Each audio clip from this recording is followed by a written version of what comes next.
ये आज हम आपको कहानी सुनाते हैं बादशाह और 5 चोर।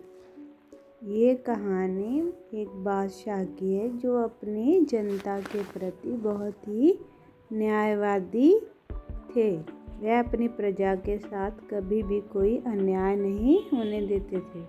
बादशाह के मन में अपनी जनता के लिए ऐसे सवाल हमेशा आते थे कि उसके राज्य में क्या हो रहा है, कोई किसी गरीब लाचार इंसान पर अन्याय तो नहीं कर रहा, वह उसकी गरीबी और लाचारी का फ़ायदा तो नहीं उठा रहा है। बादशाह अपनी इन्हीं सवाल का जवाब पाने के लिए अपनी प्रजा की हिफाजत के लिए रात को भेष बदल के अपने राज्य में घूमते थे।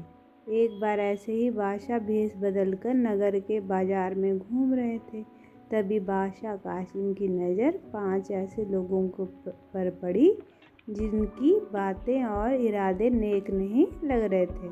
पर बादशाह को नहीं पता था कि ये 5 जो हैं वो चोर हैं।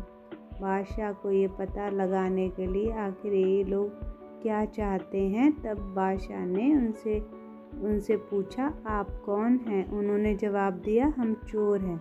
फिर एक चोर ने बादशाह से पूछा कि आप कौन हैं? तो बादशाह ने भी कहा कि मैं एक चोर हूँ। इस पर चोरों ने बादशाह को अपने गिरोह में शामिल कर लिया।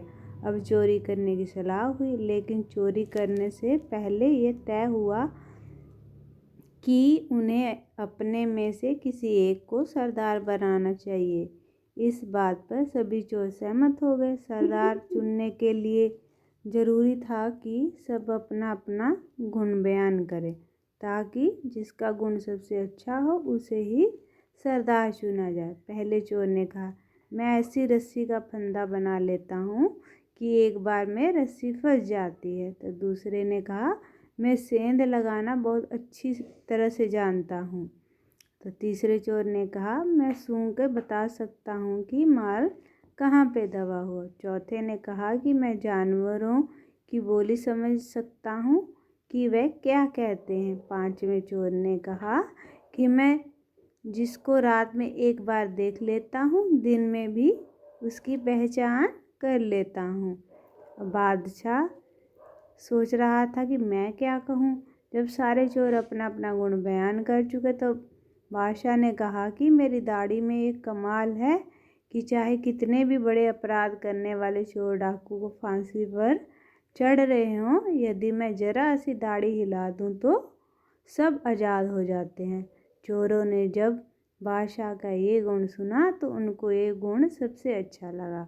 उन्होंने बादशाह को अपना सरदार बना लिया। पास में ही उस बादशाह का महल था। उन चारों ने यह सलाह हुई कि आज बादशाह के महल में चोरी करेंगे। बादशाह भी मजबूर था। जब वह सारे चोर महल की ओर चलने लगे तो रास्ते में एक कुत्ता भौंकने लगा। महल में पहुंचकर पहले चोर ने फंदा लगाया। सारे चोर और बादशाह ऊपर चढ़ गए। दूसरे चोर ने सेंध लगाई।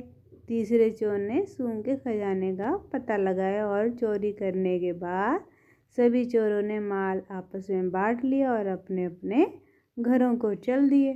अगले दिन बादशाह ने अपने आदमी भेजकर चोरों को पकड़वा लिया और फांसी का हुक्म दे दिया। जब फांसी लगने लगी तो 5वां चोर सामने आया और बादशाह से कहने, हुजूर, मैं आपको पहचान लिया, क्योंकि आप रात को हमारे साथ थे। हम पर रहम करो और हमें फांसी से बचा लो।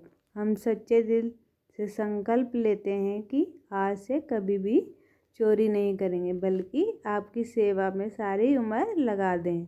बादशाह ने अपनी दाढ़ी हिला दी और दाढ़ी हिलाते ही 5 चोर फांसी के तख्ते से उतार दिए गए। वे 5 चोर हमेशा के लिए आज़ाद होकर बादशाह की सेवा में लग गए। बादशाह और तो इस कहानी से हमें सीख क्या मिलती है कि ईश्वर हर किसी को जीवन में सही मार्ग पर चलने का मौका देता है। उन्हें सही मार्ग पर लाने के लिए ऐसे ही खेल खेलता है।